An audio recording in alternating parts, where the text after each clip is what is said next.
Olá, eu sou Márcio Salem do Cinema com Crítica, com os meus comentários sobre Spencer, filme dirigido pelo chileno Pablo Larraín e estrelado por Kristen Stewart, que até bem pouco tempo atrás era a favorita nos bolões de aposta da categoria de melhor atriz, ao menos a ter sido esnobada no sindicato dos atores. Bem, o Pablo é um dos diretores que eu mais aprecio na atualidade.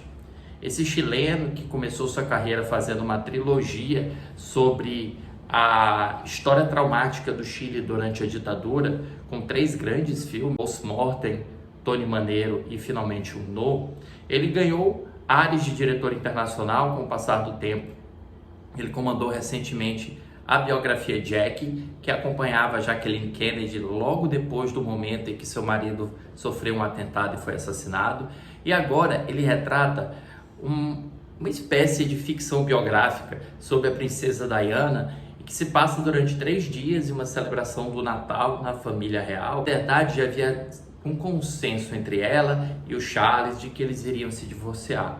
Então a narrativa, ela encena, ficcionaliza o que poderia ter acontecido nesses 3 dias, contados a partir do ponto de vista da Diane Spencer, que, como uma protagonista de certa forma não confiável, nos leva por caminhos tortuosos de sua própria personalidade e de sua relação com aquela família real.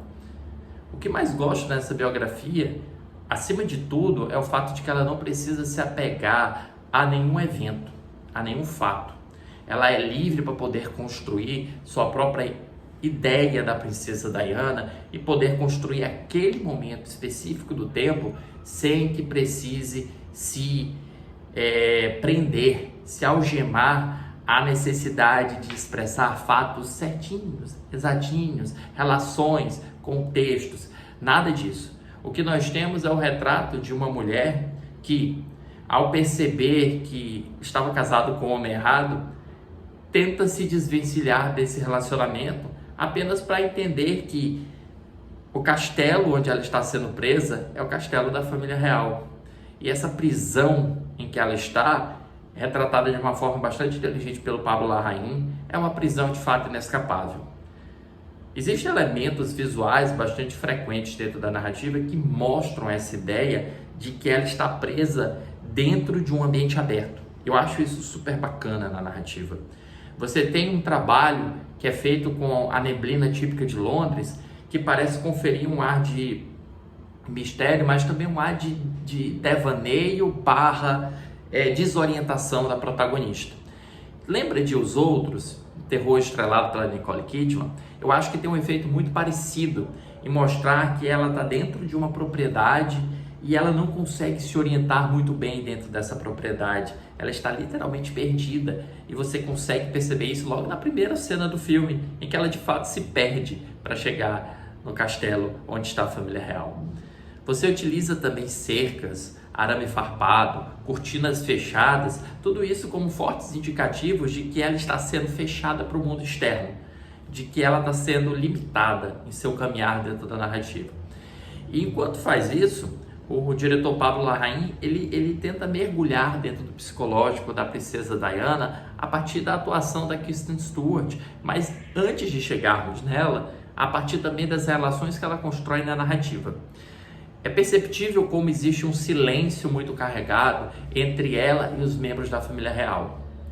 É como se eles não se comunicassem, porque já chegaram num ponto em que nada que eles pudessem falar uns para os outros fosse significativo. Você tem até um personagem que serve de porta-voz entre a Diana e os membros da família real e justamente revela como existe uma camada que a separa deles, como ela nunca poderia fazer parte daquele grupo, nunca poderia fazer parte da nobreza, ou ao menos daquela versão de nobreza apresentada dentro da narrativa. Por isso, o filme insiste em que ela se aproxime justamente daquelas pessoas que servem o castelo. Ela se aproxima, por exemplo, da ama interpretada pela Sally Hawkins, ela se afeiçoa do chefe de cozinha, interpretado agora, o ator me fugiu a cabeça, mas eu vou legendar aqui o nome dele, que era inclusive o vilão do Missão Impossível 5 e 6. E esses relacionamentos revelam como ela tinha muito mais proximidade com o povo, já que a Diana era essa princesa do povo, do que com a nobreza. Ela era incomunicável de um lado, mas do outro ela finalmente se sentia à vontade, se sentia livre para poder se expressar, para poder comunicar o que sentia, para poder comunicar as suas dores, até mesmo sua paranoia de que poderia ser assassinada pela família real a qualquer momento. Nada disso teria funcionado se não fosse a atuação, eu não diria nem dedicada, é uma atuação imersa, é uma atuação incrivelmente entregue da Kristen Stewart ao papel. A Kristen sempre foi uma opção para Diana, meio controversa, porque nós vimos de um tempo em que nós tivemos a Naomi Watts interpretando a Diana em um filme totalmente esquecível. Aí nós tivemos recentemente a Emma interpretando a Diana em The Crown, e que foi uma performance muito interessante dessa jovem Diana que estava ainda entrando nos caminhos do palácio. E nós vamos ter agora a Elizabeth Debicki, que vai também interpretar agora uma Diana mais velha. Elas todas, elas tinham em comum pelo menos um aspecto com a princesa Diana. Elas tinham uma semelhança física que talvez tornasse mais fácil o processo de assimilação do espectador com aquela atriz naquela personagem. O que não aconteceu com a Kristen Stewart. A atriz não tem esses traços físicos muito semelhantes com a princesa Diana. Ela tem até um elemento de certa introversão, de certa timidez, que a princesa Diana também demonstrava ter, mas ela não parece fisicamente. Então todo o trabalho de maquiagem e de penteados e de figurinos, eles ajudam a conferir maior verossimilhança a essa transformação, que acaba sendo um elemento paralelo. Não é um elemento determinante para nós avaliarmos, nós apreciarmos a narrativa, porque todo o trabalho que a Kristen Stewart faz, se aprofundar no psicológico e no emocional dessa personagem, acaba evidenciando, portanto, o que ela nos traz de melhor para o papel. Ela consegue reproduzir, sem meias palavras, mas de uma forma bastante sincera, de uma forma bastante autêntica, o dilema de uma mulher que está presa a um relacionamento e que não consegue fugir. Parece que ela está sendo... A prisão dela chega até a ser retratada por um colar de pérolas que ela carrega no pescoço e que ela tenta arrancar a qualquer força e não consegue. Isso ilustra o trabalho da atriz, que combina uma postura que ela já traz de outros trabalhos, que é essa postura mais introvertida, então ela consegue menear a cabeça, inclinar para baixo, olhar para baixo, evidenciar um olhar mais triste, um olhar mais melancólico, trazer lágrimas à sua personagem, trazer dor, trazer fragilidade, enquanto também tenta se colocar contra aquelas pessoas que representam seus cárceres.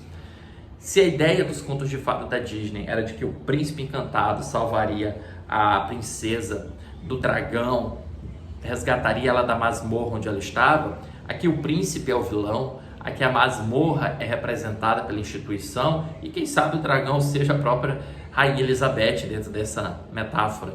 Então a Kristen Stewart acaba trazendo esses elementos de uma princesa, só que uma princesa às avessas, uma princesa que ela tenta de todas as formas empoderar-se, mas ela não consegue, ao menos, né, pelo menos a história nos provou que ela não consegue no final das contas, acaba sendo caro demais para ela, acaba custando-lhe a vida. Não que o filme entre nesse ponto, mas dentro da narrativa nós temos um mergulho dentro dessa personalidade, dentro desse emocional fragilizado, tudo isso caracterizado com uma direção atmosférica. E olha, gente, eu sou muito fã de filmes atmosféricos. Eu sou muito mais defensor de filmes que nos retratam um estado de espírito, que nos retratam por um contexto de época, como seria estar naquela época, naquele período, como seria ser aquela pessoa naquele período, naquela situação, do que necessariamente um filme que apenas conta uma história. Eu aprecio muito o trabalho do Pablo Larraín, acho que é um desses diretores contemporâneos mais bem vocacionados a trabalhar com a linguagem cinematográfica. Acho que ele tem um trabalho de reproduzir a partir de imagens todo o sofrimento por que passa Kristen Stewart, às vezes até economizando palavras. Ele é inteligente ao trazer a bulimia para dentro da narrativa, não de uma forma direta, muito embora tenha uma pose do pôster do filme que vai acabar fazendo uma associação à bulimia, mas de uma forma tangencial. Você tem justamente a amizade dela mais sólida dentro daquele palácio, é com o chefe de cozinha. E a comida acaba representando também um ponto de ansiedade dela. Então você vê uma mulher contraditória, uma mulher cheia de conflitos, retratada a partir de pequenos detalhes, todos eles muito bem pensados pela direção do Pablo Larraín.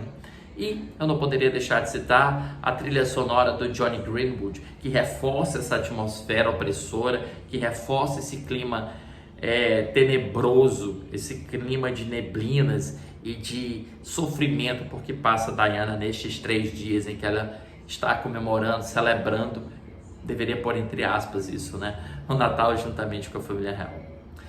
O Spencer finalmente chega aos cinemas brasileiros nesta quinta-feira, depois de muito ser adiado. E continua sendo a minha atuação favorita de 2021, apesar de Olivia Colman. E para o filme eu dou 4 estrelas. Vale muito a pena você ter essa experiência no cinema. Eu, quando assisti ao filme, eu assisti em um dos screeners, uma fita promocional enviada pelos estúdios durante o período de votação do Critics' Choice Association. E eu vim em casa, mas agora eu vou aproveitar e finalmente vou assistir o filme no cinema, que eu tenho certeza que a experiência será ainda melhor. Então, deixa aqui embaixo o seu comentário sobre o que você achou de Spencer. Curta se você gostou desse vídeo, inscreva-se no canal que eu trago dicas todos os dias e comentários também sobre filmes e séries, e compartilhe com os amigos. A gente se vê no próximo vídeo. Tchau!